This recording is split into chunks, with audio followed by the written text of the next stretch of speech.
the number one way to be successful is to not die. The precondition for living is not experiencing death, both like literally and metaphorically. And so eliminating or severely reducing that possibility is very valuable because it allows you to continue to play the game, right? If you can like mitigate that sort of sequencing thing. So I think that's where people get tripped up, or it's not exactly intuitive. They're like, oh, this thing is very unlikely to happen.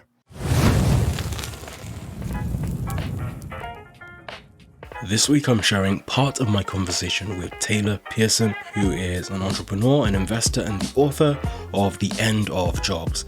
So in this part, you're going to hear us talking about how AI can start to impact our career choices. We talk about the future of work. We talk about the concept of ergodicity. We talk about his investing strategy and how he considers tail risks. And then finally, you're going to hear us talking about the Helsinki Bus Station theory. So this was a really fun episode. You can get the full show notes, the transcript, and read my newsletter at theknowledge.io. You can find Taylor online on Twitter at TaylorPearsonMe and in his newsletter, The Interesting Times. Now, if you love this episode, please do share it with a friend, and don't forget to leave a review wherever you listen to podcasts, because it helps us tremendously to find other listeners just like you. Do you think AI changes much of what you were previously thinking about? I think of it in two ways. So one is going back to the turkey problem. There's a potential way in which, people give advice. Oh, here's what you should do. Here's the fields you should go into, etc. Loads of people are still, I think there was definitely a much bigger movement at one point of getting people into tech and saying, I remember people saying on the internet, plumbers are going to be dead. All these other careers will die out and everyone needs to start coding, code or die or whatever it was. And the irony is, it seems like that's probably one of the things AI is going to be best at, is completely replacing a bunch of, especially the junior coders. And actually, I think this ties to a framework I've heard you mention, which is something along the lines of simple work, complicated work, and then complex work, where complicated is, I can't remember the precise words that you used, but complex work is kind of like heuristic work, where it's not so much just getting good at a certain skill set, but it's more thinking in an abstract way. And that seems to be what will survive. Whereas if you're doing something rote, something that can be taught, something that can be, you can essentially just train an AI to do. Hey, coding has a language. If it has a language similar to chess has a fixed number of moves. If you can teach someone to do that, then you can teach an AI to do it. And maybe you don't have it as a job in the same way. And perhaps people will only do some of these things for entertainment purposes. Yeah, I think the simple, complicated, complex is a good way to talk about it. So the idea is sort of a simple job or a simple system is something that can be broken down into like very clear, discrete steps. So like putting together a Lego set, right? Like you open the instruction manual, there's 42 steps. So far you put the blocks on the certain Legos. You follow the steps. If you do it correctly, it looks like whatever, the boat or whatever it's designed to be. A complicated thing is something that tends to require some level of like expertise and experience. So I would say like a mechanic, for example, right? It's like you can try and fix your car just like following some instructions on YouTube. But like for a number of things, you probably want someone with some expertise. They can go like, well, if you take that off first, the bolt could fall down here and that causes this thing to explode, right? Like you need some sort of expertise, but ultimately, like there's a number of good enough answers, right? In a simple system, there's a correct answer. There's one best solution. In a complicated system, there's a discrete set of good answers, right? If your car is broken in a particular way, maybe there's 3 different ways you could fix it that are one's more expensive, but maybe last longer or whatever. A complex system is one in which you have emergent properties and there is no discrete set of good answers, that it's constantly evolving. So like the sort of distinction between complicated and complex, the example I like is like the difference between like repairing a car and repairing a horse, right? So a car is a set of discrete parts, right? So you can take the tires off the car, put a new set of tires on. If you take the liver out of the horse, you cannot put the liver back in the horse, right? It all works together. It's all integrated. Once you take the liver out, you take the heart out, the horse is no longer functional. It all requires a sort of integrated system. I think it's an interesting way to think about work, right? Like you can say certain type of work, a given role or a given task that someone's doing, right? Like there are certain things I do on a daily basis that are simple things, right? It's 4 steps, whatever, making my coffee in the morning. Like it's 4 discrete steps. There's a correct way to do it. There's a wrong way to do it. There's also complicated things I do. that are, slightly more whatever. And then there's also complex things I do that there's not a clear right answer and it's hard to do. And sort of the way I talked about it in the book is, if you think of these things sort of as a pyramid, there are these two kinds of forces. One is globalization. I use the word machines. I debate on this a lot but like technology more broadly, I would sort of like lump AI into this thing. But these two forces of sort of globalization and machines that are kind of eating their way up the stack, right? And so like a lot of maybe the early stages of globalization was a lot of this simple work that got eaten by one of those two things effectively, right? That things got outsourced, they got moved overseas for a lot of people in developed countries. Manufacturing went from US to China, kind of that classical stuff, or it got automated. I did a tour of the Toyota production plant in San Antonio, Texas, right? And it's like, there's got about a lot of big machines, right? There's people there that are doing stuff as well. And like the people are important. They've automated a lot of that, like how that sort of production works. And so my thesis around, I think I might have used the term AI. I certainly wasn't like knowledgeable about AI to like make any sort of interesting predictions. But like to me, it's like a part of that machine group that is just like eating up that stack, right? So now I think a lot of things, software did a lot of simple things, right? Like if you can write a set of steps for this thing, the software can do those steps in a deterministic way. And AI, I think, is when it starts to get into that complicated stuff, right? That you can have things that require certain expertise and heuristic decision making. And, it seems plausible that the trajectory that AI is on will get to where it can do that kind of work, right? Like, I guess my sort of mental model for AI is like, it can like let anyone be mediocre at anything. If you've seen like AI write a history paper or whatever, like it writes a pretty good freshman, sophomore level history paper of the impact of Napoleon on Russian culture or whatever, right? Like it's like a pretty decent attempt at that. But it's not like really good, right? Like I don't like have ChatGPT write me an essay on like, right, something and like think like, oh, this is like really not. It's like, it's fine. It would probably get you, I don't know, a B or a C if you like turned it in and your teacher didn't know what it was or whatever. So I guess that's the way, when I talk about in the book, like becoming more entrepreneurial, like I think another way of saying that is like getting better at dealing with complex environments, emerging, things are changing fast. How do you do that kind of work? Because that is the thing that's what's scarce, right? That's what's hard to do for people. That's what's hard to do for machines. And so getting good at that is making yourself more valuable, I think, in the long run. Okay. Yeah, that makes sense. I think the other part that links to what you were saying that I think is interesting is, so Naval Ravikant has, I think at one point, essentially the quote from him is something like, there's two ways to make money, bundling and unbundling. And I think part of what made the internet age really great is that it unbundled so many things, right? In order to make money and for a business to be successful, it no longer needed to corner a market. You could make money, just like you were saying, in loads of niche ways. You could have your podcast in one corner of the world, which is just about one particular US football team or college football team. And you could have your business that sells mid-century modern cat furniture. Like you could do all of these very niche things because the internet allows you to find all of the people distributed around the world that make money doing that thing. And I think I heard someone else say something similar today, but I think he was just commenting on when people talk on the internet about how, okay, starting an e-commerce business, you can make millions and things like that. A lot of people think it's a scam. And a lot of people, I mean, there's definitely plenty of scams. So I'm not saying there's no scams, but I think the point is when you hear about, okay, all of these e-commerce businesses that are making 7, 8, 9 figures, it seems incredible. But it's because, okay, so I just finished reading a book called Flatland. I'm not sure if you've come across it. It's really good. I'd highly recommend it. It's an old book and it's a bit weird. It's basically just about a flat world that is 2-dimensional, and someone comes from a 3-dimensional world into the 2-dimensional world and explains to someone in that 2-dimensional world that there are other dimensions. So they take them up into the 3-dimensional world and they're like, whoa, you guys have spheres here, because in their world, everything is just flat, right? So things are just straight lines or things have points, but you can't really figure out that they're points because if you are actually flat, then you don't know how many sides a shape has. Anyway, it gets a bit complex, but the point is, it just made me think of that where when you think of the internet, what that allows you to do is go up another level. Because when you're in flatland and you can only see the world in one way, you think of things as local. And so when someone explains a business that makes a lot of money, you're thinking, oh, yeah, like within this local sphere, but actually the internet is up a level.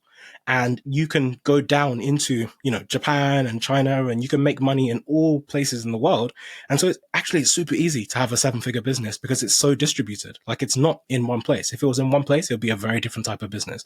But because you're able to come up into 3D land, you can make money from all around the world, and it's very different. So I went off on a bit of a tangent there, but bringing it back to AI, the thought that I had was there's a sense in which AI kind of rebundles things. Because before, for example, you would go to Google to search for text, you would go here to read something, you go to your library, or you'll go to blogs or research papers or wherever, then you go somewhere else to create images. Like, you would be multimodal in how you approached life, how you approach research, how you approach learning, how you approach entertainment.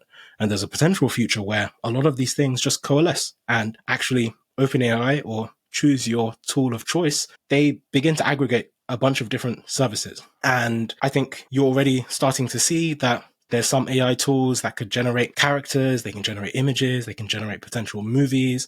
And I wonder what happens when you no longer need to go to different websites, to different places to see what you need to see. Like, if you could just type and the entire film was generated on your laptop, like within the same screen, here's a film that you can watch. What does that do to, I don't know, to creativity, to entertainment, to books? So the things that you could be doing as an entrepreneur, I wonder how much of that gets eaten up by the AI. So all of that's on one side. And then on the other side is this idea that a lot of this comes at the price of our cognition. And I wonder what happens if you never need to, I think we've already lost one set of skills, which was, for example, mental maths.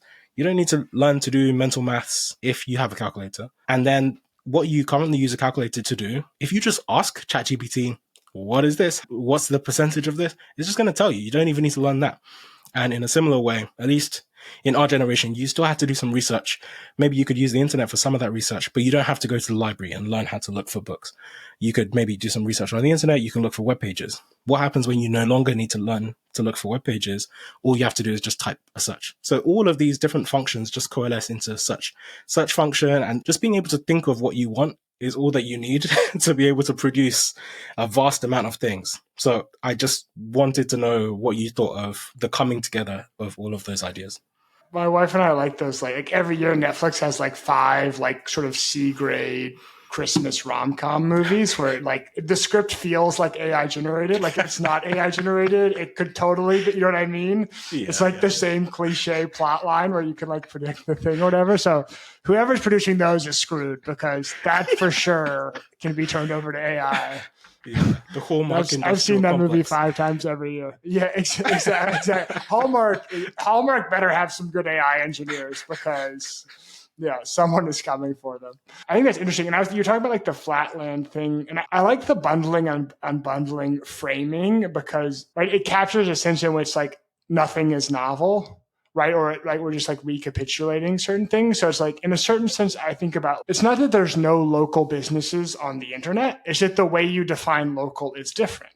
Local might mean a forum or a subreddit, right? That's the thing that happened. In the ways someone would be well regarded in their local community of, 5,000 people that was in their neighborhood because they were a good plumber, right? That same phenomenon exists on the internet. It's just you're a common poster on whatever, the personal finance subreddit, and you have helpful things to say about, how people should do their budgeting. And you're a trusted and valuable member of that community, and that gives you access to certain opportunities that people will trust you and whatever. And then you have an online course that you sell about how to, get your budget right, or you do some consulting, or you write a book or whatever. So I guess I have that same intuition about the AI thing, is it's just going to change sort of the definition of what local means, or how that works. Instead of being local, I think about the cat furniture business. I tried to draw this image at one point. Maybe I could see if I could get an AI image of instead of New York City, you have Amazon, right? And you live on the outskirts of Amazon, and you're on the border of Amazon and Google, right? And that's how people, people find you through those two channels. And that's the local place that you occupy on the internet. And, instead of selling plumbing, you're selling, instead of plumbing, you're selling cat furniture, or sort of whatever it is. I guess that's the intuition I have, that it bundles and unbundles in a different way. But yeah, I don't know, right? And I think maybe a good answer to your question, what would I change about the book now, is I think I probably overestimated the extent to which the internet would remain somewhat decentralized, or somewhat distributed. And I think, right, instead we've ended up with a bit more of like this walled garden phenomenon. Like if you like sci-fi, there's a book by Neil Stephenson called Snow Crash that was like, I think he coined the term metaverse in that book. It's like from the 90s. It sort of like imagines this future where it's like Ready Player One. If anyone's read that book, it's like sort of a conceptually similar book. It like imagines this future of like nation states have kind of collapsed and you kind of have this like re-feudalization. And so I think the protagonist lives in, I think it's called like Mr. Lee's Greater Hong Kong, that like now encompasses like the west coast of the US and like Vancouver, Canada, right? That's this sort of like new jurisdiction of like Greater Hong Kong. I don't know. I just thought that was like such an interesting concept, right? It's like we're just redrawing the lines here. We're sort of doing it. That's my intuition about AI. Is like it just sort of like redraws the lines in a different way. And like maybe it is something that's like a lot more centralized, right? Like maybe there's huge economies of scale to it because access to certain data sets, chip production becomes, you can't make a good AI model without using one of four players, OpenAI, Google, Facebook, without having access to one of these four sort of players. And that, you end up in some different sort of jurisdiction. So that was a long-winded answer. I'm not sure like really got to the heart of your question, but the unbundling, bundling seems directionally correct way to think about it. Yeah. Okay, tying this slightly back to what we talked about before, do you think it changes the heuristics that people might have? So, we talk about like navigating with compasses or gyroscopes, and the turkey problem of people typically may have had heuristics of this is the path that you go on, here is how you get a career, here's how you get a job. Do you think it changes anything about that process of how people find what kind of things to work on? So, for example, just using the example we just gave, maybe you don't think about, going and working at Hallmark right now. Maybe you think of a different company or a different industry to work in. Do you think it changes any of that at all, or like any mental models that people might have for picking a career or picking a field? I'm not sure I have a good answer. I think it's certainly worth thinking about. Douglas Adams, the author of The Hitchhiker's Guide to the Galaxy series, which is one of my favorite fiction series. He has like a great quote. It's something like, everything that exists in the world when you're born is normal and the way the world should be. Everything that's invented between the time you're 0 and 35 is new and exciting and you could build a career in. And everything that comes into the world after you're 35 is unnatural and against the way things should be and should be stopped or whatever. There's a lot of truth to that observation. Yeah, I think it's certainly worth thinking about like extrapolate the AI thing outwards and like, what does that look like? Like, I think one thing is like to our conversation earlier about like what is safe and what is not safe, right? Like you have certain careers that look safe or, may look safe to most people now that in fact aren't super safe, right? Because, you're having this sort of changing landscape of what is valuable and like how the economy is structured. But I guess I think about through the same lens I mentioned earlier. If sort of like the first wave of machines, technology, globalization sort of ate away at the simple type of work. Like I think AI, like it starts to eat away at the more complicated. Like a junior coder is a good example, right? Or there's probably like lots of like junior legal professions, right? We think of like sort of mid-level or junior levels in like a lot of fields where like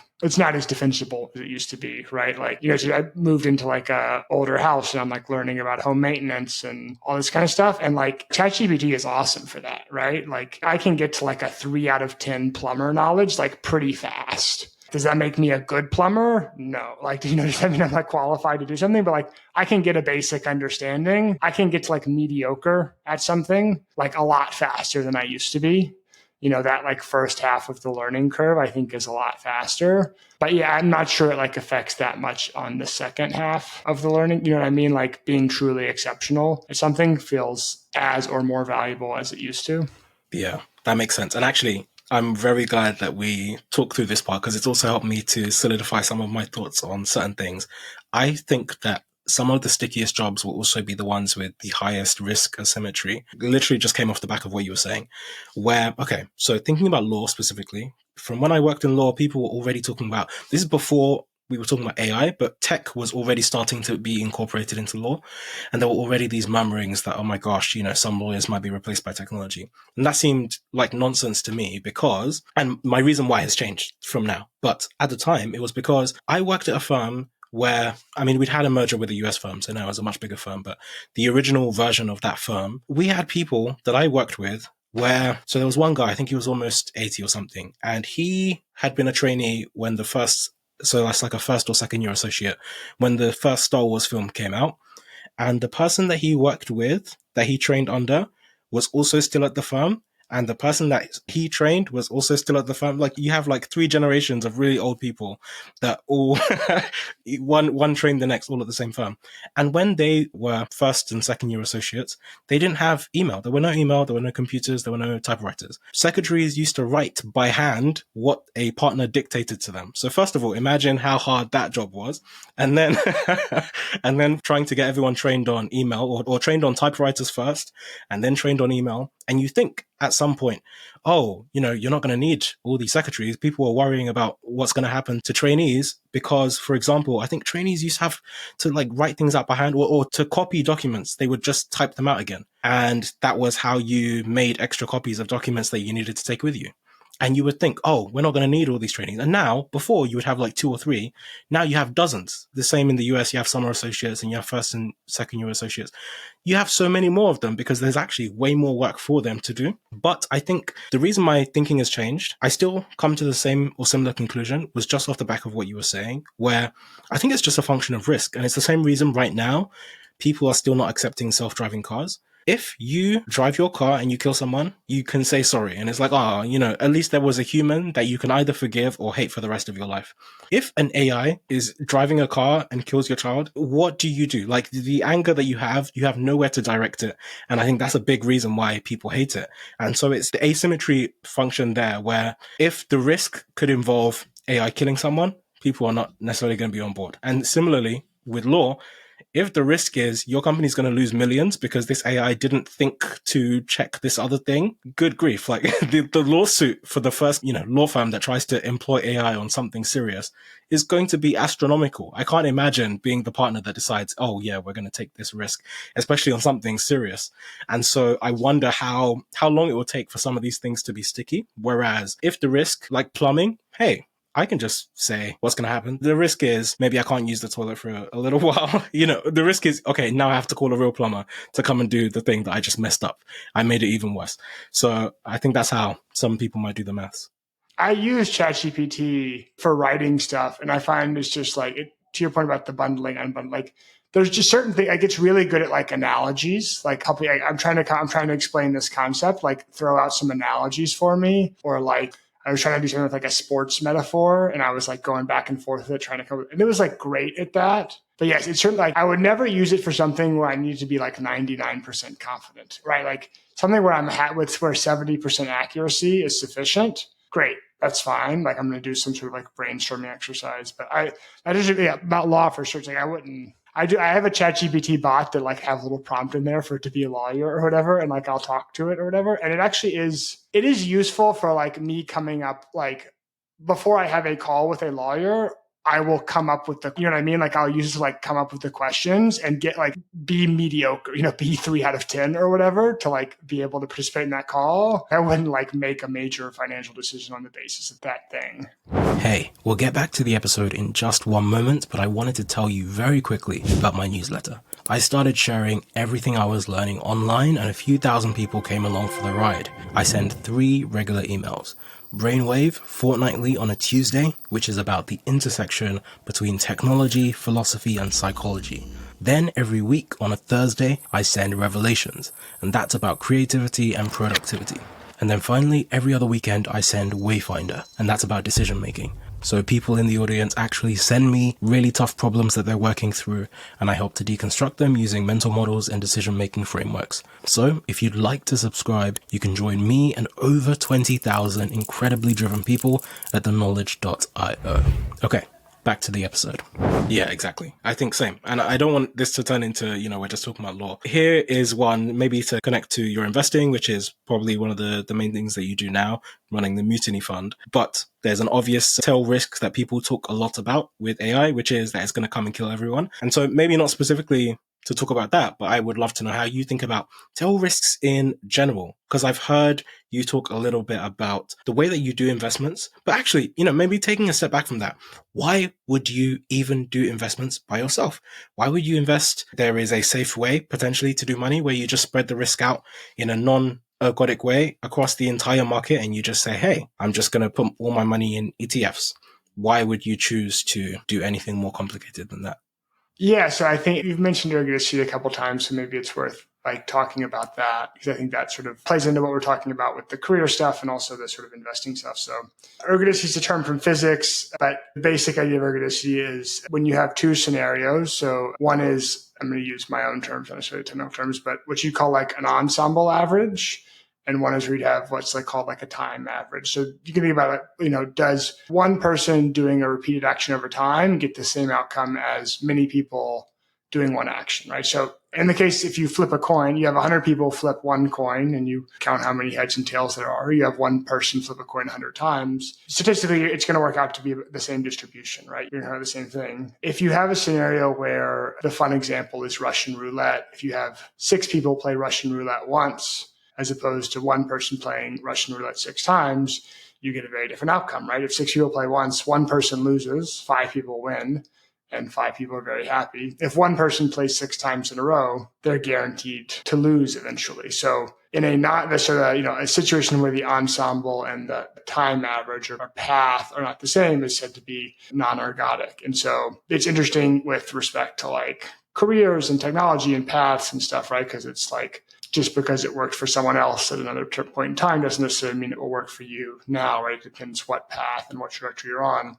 But then I think also very interesting in a finance and investing context, because you as an individual do not get the average returns of the market. You get what you get based on the path that you're on. So if you have a child that gets sick, if you need to support a parent, if you get laid off, if you want to start a business, right? You have all these sort of inflows and outflows that matter, impact the trajectory. So like, one example I give of this is like the Dow Jones Industrial Index from 1966 to 1997 returned on average 8% a year.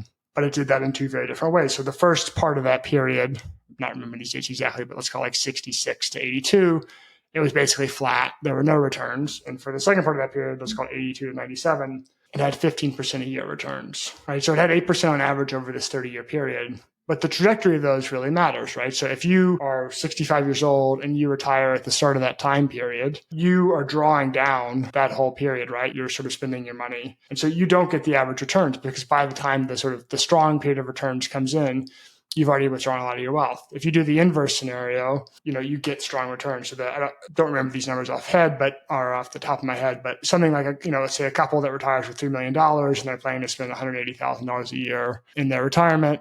If they get that bad period first, they go broke after like 12 or 13 years, right? Because their investments aren't appreciating and they're just drawing down on it. If they get the good period first, they get the strong returns, their retirement account grows a ton, right? They're only withdrawing a portion of it and it's going up 15%. It peaks at 12 million and their retirement savings last them for 70 years or something. And so sort of central to the way I think about investing is like, we don't know the future path of returns, right? Like we don't know what the trajectory of those are. We don't even know the average. But even if we did know the average, it's not enough to know the average. You also need to know sort of the sequence and the path. So I think this is interesting and relevant to most people in the sense that a lot of times when people get financial advice, they talk about, the stock market returns 7% on average, which is a correct statement. That's a roughly true statement from the historical data I've seen. One of those things is that, you can drown in a river that's 2 feet deep on average, right? If it's shallow along most of it and has one very deep channel, you can still drown in the channel. So,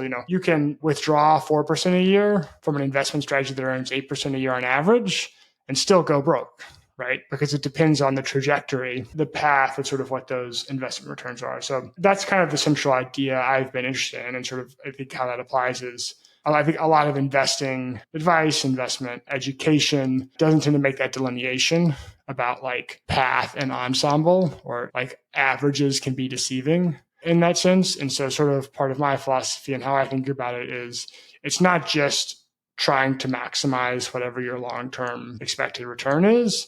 It's also thinking about like the possible path and trajectory by which you get there, right? That if you have a down period or 15-year flat period or whatever it is, and you need to withdraw funds at that time, you're not going to get the averages, right? Because you had inflows and outflows over that period. So yeah, again, a long-winded thing, but I think that's a really important concept that does have a lot of impact on how most people think about their investments that's not broadly understood. Okay. So how do you avoid that then? Because I think this connects to some of the other things we've talked about. We've talked about tail risks to an extent, something that seems wildly unpredictable, but it can also happen. It's ergodic in the same way that you could have, The Russian roulette analogy is a perfect example. There's 6 bullets in the chamber. If you get the bullet on the first one, you don't get to live the rest of the 5 empty ones, right? And so the losses are irreversible. And in a similar way, with careers, with a lot of different things in our lives, so you could say careers are non-ergodic in a sense where if you have a company that works their people really hard, grinds them to the bone, you could have a lot of people that potentially burn out. But the thing is, the odds for the individual are not the same as the odds for the company. For the company, they are playing the ensemble. They have 100 people and every single one of them is going to work however many hours, and a few of them burn out, but they still get the rewards at the end of that. For the individual, each individual, they get the time series average where they actually have to work through every single hour and day after day. And the thing is, let's say you have X odds of burning out. If you burn out early on, that could irreversibly change your ability to work the rest of those hours. So you don't actually get to live the rest of that timeline. Applying that to investing, just like you did, if you take a big loss early on, even though the average result over time is different, you don't actually get to live the rest of that time period. So I'd love to know how you think about, because the thing is with tail risks, a lot of people don't necessarily want to hedge against them. Like if I said, once in 100 years, there's going to be a global pandemic, we just had one a couple years ago, I'm going to think, hey, that gives me a good, 97, 98 years. No need to worry. But the thing is, 1 in 100, that could actually be 5 years from now. And suddenly it's a very different picture. So how do you balance these two ideas? I like the company and employee thing. I think like between venture capitalists and like startup founders, like the venture capitalist gets the ensemble return. So oftentimes they're incentivized to say, yeah, go big or go home, see if you can do this really good. Whereas the individual does not get the return of their particular company's trajectory, right? And so they, well, maybe let's be a little bit more conservative and we'll take a path that's more likely to work, but maybe isn't as high. So I think, yeah, it is an interesting distinction as well with the company, right? But I think sort of like in the investing context, and I think it's harder to talk about with an individual. In investing, it's a little bit simpler that like the idea is just thinking more broadly about diversification is like basically the main way to think about it, or thinking more realistically about sort of, what to expect on the future. So like, again, I'll give like rough numbers here. In the case of like, say the average returns of stocks is 7%. Well, the 50th percentile is like 5%, and the 25th percentile is like 2%, and average returns per year or compound annual growth rate. And so like, yeah, I guess it's like a bit unintuitive, but like the average is highly weighted by the very good outcomes, right? So you have some very, very strong periods and those bring up the average, but like you don't know where you're going to be in those periods. Like, are you going to be invested in that period? Or are you not? Is that period going to happen in your lifetime sort of thing? And then, I think to your point about tail risk and sort of how do you think about the appropriate tail risk, like the number one way to be successful is to not die. The precondition for living is not experiencing death, both like literally and metaphorically. And so eliminating or severely reducing that possibility is very valuable because it allows you to continue to play the game, right? If you can like mitigate that sort of sequencing things. So I think that's where I think people get tripped up, or it's not exactly intuitive. They're like, oh, this thing is very unlikely to happen, which may very well be true. But like if the impact is sufficiently negative, it's still extremely problematic to sort of what that long-term growth rate is. Okay, that makes sense. I've heard you mention before Herschel Walker syndrome. Could you explain that?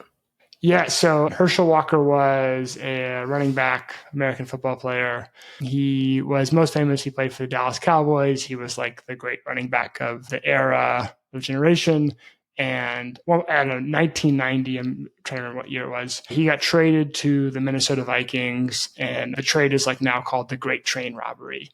And basically, the Minnesota Vikings like gave up a ton to get it. Gave up like 4 first-round draft picks. I can't remember. But basically, they were saying, okay, Herschel Walker is the greatest player of all time, of his generation. And if we get Herschel Walker, we're going to win a Super Bowl. And that's sort of that's the number one thing. And Dallas was thinking about it much more from like a portfolio perspective. They're like, all right, we're giving up Herschel Walker, but we're getting 401 draft picks and all this other stuff. And that was sort of like the peak of the Dallas Cowboys. I think they won 3 Super Bowls over like a 5 or 6 year period. And like a lot of the players from the Super Bowl teams were like the draft picks they got from the Herschel Walker trade. And I think a lot of people tend to think about investing in the same way that like the Minnesota Vikings thought about Herschel Walker. It's like, oh, I need to pick the best thing, right? I need to get the number one thing that's going to do the very best. But like what really matters is like how the whole team plays together, right? It's how all the different things, all the assets in the portfolio interact, right? And so, Did the Dallas Cowboys get any players that were as good as Herschel Walker? Probably not, but in aggregate, they were better, right? And that's what, they could have all those players on the field, and that was sort of the trade. So that's my observation about, a lot of people tend to think of investing as like, I need to pick the winner, I need to pick the best thing, and they don't think about the overall portfolio and how all the pieces work together. So like coming back to our ergodicity and talking about sequencing risk, it's like sometimes it may be better to add a investment to a portfolio that doesn't have as good of strong returns, but is a diversifier against the rest of the portfolio, right? So tail risk stuff would be something that, like, is it going to have the best long-term returns? Not necessarily, but that's not necessarily the point. The point is, how does it interact with all the other elements in the portfolio? Yeah, that makes a lot of sense. How much does it make sense to hedge against these big risks? Because, for example, okay, I can think of a few different models, or a few different people have said things about this. Charlie Munger said, okay, we don't try and be smart, we try and avoid being stupid. I think even in this conversation, we talked about the idea of the best way to survive is not to die. So if you want to be able to live long and benefit from all the experiments you could take, you have to avoid being completely wiped out. I had Luca Delana on the pod a little while back, and he talks about a similar idea where, again, instead of trying to win, you try not to lose. I think he used the example of Elon Musk, where Elon Musk has survived going bankrupt so many times that if you imagined all the other alternate universes where Elon Musk exists, he's probably broke in quite a few of them.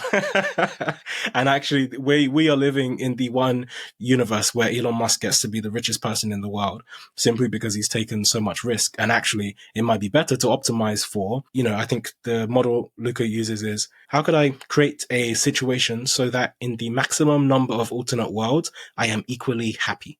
And so I am kind of like cruising along at an equal pace in multiple universes. And so I'm not taking on too much risk that I could be wiped out, which means I don't get to benefit from future attempts. However, going back to what we discussed earlier, there is such a thing potentially as playing it too safe and not taking enough risk. And actually, if you don't take any risks, or you take risks too infrequently, you're not used to risks when they arise. And so the big risks that you do feel are so much more painful because of that. So how do you think of the balance there, both in investing and in life in general, of balancing, okay, we need to build some muscles of learning to take risks, but then also you don't want to take so much risk that you could be potentially wiped out?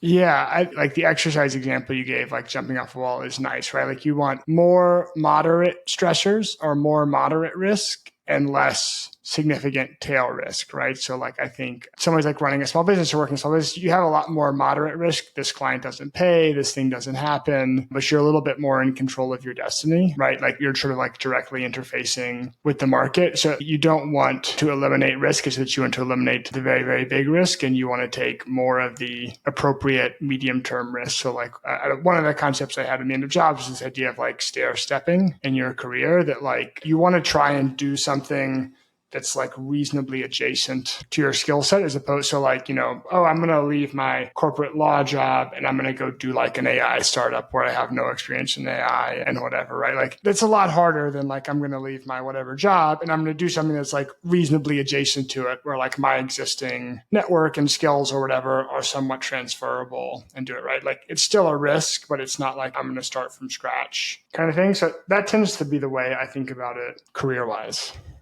So from your time running the Mutiny Fund, is there anything that you've learned from your time as an investor that you can apply to the rest of your life, in terms of whether it's the level of risk you undertake or the way that you approach starting certain projects? Has that changed the way that you think about any other aspects of life? It's a good question. I'm not sure. I think like I do think about the ergodicity stuff a lot, and like the path dependency stuff a lot more. I'm not sure I have like any like great concrete examples, other than just like those things tend to be on my mind a lot more when I'm like thinking about particular decisions. Like what is the sort of like trajectory or the path here? I'm a big fan of Luca's work. That same way of like, okay, across multiple universes, like how do I maximize the probability, maximize the number of them in which things work out pretty good. I think that's maybe one shift in my thinking as a result of it. And I think, I don't know. I think that's the main thing that comes to mind. Okay, fair. Just because it came to my mind from what you said, could you explain the Helsinki Bus Station theory? Oh yeah, no, I would love to. I think it was a commencement address at a photography school, an arts and design school. So the Helsinki Bus Station, the way the bus routes are designed is there's sort of a central station, and I've actually never been to the Helsinki Bus Station, but this is how it goes in the story at least. And all the bus routes start leaving along the same path. They're leaving the main road out of the bus, and you can think of each of these stops as like a year in your career. And so everyone, whatever, gets on with high school, graduates from university, and like you kind of start off on the same trajectory, right? And you get, oftentimes you'll get a year or two in and you'll look around and you'll say, I'm kind of doing the same thing everyone else is doing. You're an artist, you're looking around at your work and you're going, oh, this is derivative, right? I'm doing this, like I'm copying some other artist that I like, right? I'm doing some sort of copy derivative thing. And what a lot of people do is they get off the bus and they go back to the bus station and they get on another bus. And then you go 2 or 3 stops and you look around and you get in the same scenario. Oh, everyone else is at this bus stop. Everything's going different. Everything looks the same. And so I'm going to go back to the bus station. And so the Helsinki bus station theory is you stay on the bus, because the further the bus gets out from the bus station, the paths start to diverge, right? And you're sort of, in the context of like, if you're an artist, you're doing photography, right? Your work starts to evolve, it starts to get unique, you start to develop your own sense of taste. First, it's maybe a blend of 2 or 3 artists that you admire, and like now you've taken that, you've incorporated, and you've done something slightly different, like in the same in your context of your career. Like I think, most people 3 to 5 years in their career, like I don't know how much novel stuff are they doing? Like probably not that much. I mean, there's research on this as well. Like I think there's done like sort of like average age of like Nobel Prize winners. And like, I think it's usually like 12 to 15 years into their career or something like that. There's something like that. Like it takes them a while to get to the edge of whatever they're working on, right? Like the 3rd year PhD student is usually not doing something groundbreaking. They're doing something derivative, just like getting them closer to sort of the frontier of their field. So like, I guess coming back to like our compass and our gyroscope, it's like, what does that sort of gyroscope down the bus path look like? And sort of how do you stay on the bus of like, how can you take what you've already got, the skills, the assets, the relationships, all those sorts of things, and weave them into the next thing. Yeah, that makes a lot of sense. And just the last thing you were saying made me think of what you talk about also in your book, which is this idea of apprenticeships. And because, okay, you mentioned the Nobel Prize winners, you might also know that a disproportionate number of Nobel Prize winners worked for or with other Nobel Prize winners.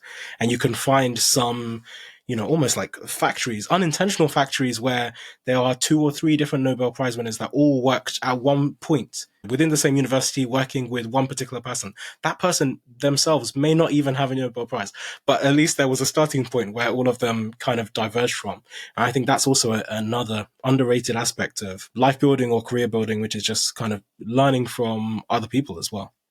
Very much, yeah. Kevin Kelly, he has a term he uses called the sceniest that I like. You see this in history a lot, that like how creativity emerges in certain groups. So, like Paris in the 20s or the Vienna Circle. Someone was telling me about this, like this is an AI thing. Like a lot of the most for AI people were this. They were like, there was like 2 labs 10 years ago, right? There was like 2 people that a lot of them were working for that like that was sort of the promising approach that they all came out of. Thank you so much for tuning in. Please do stay tuned for more. Don't forget to rate, review, and subscribe. It really helps the podcast. And follow me on Twitter. Feel free to shoot me any thoughts. See you next time.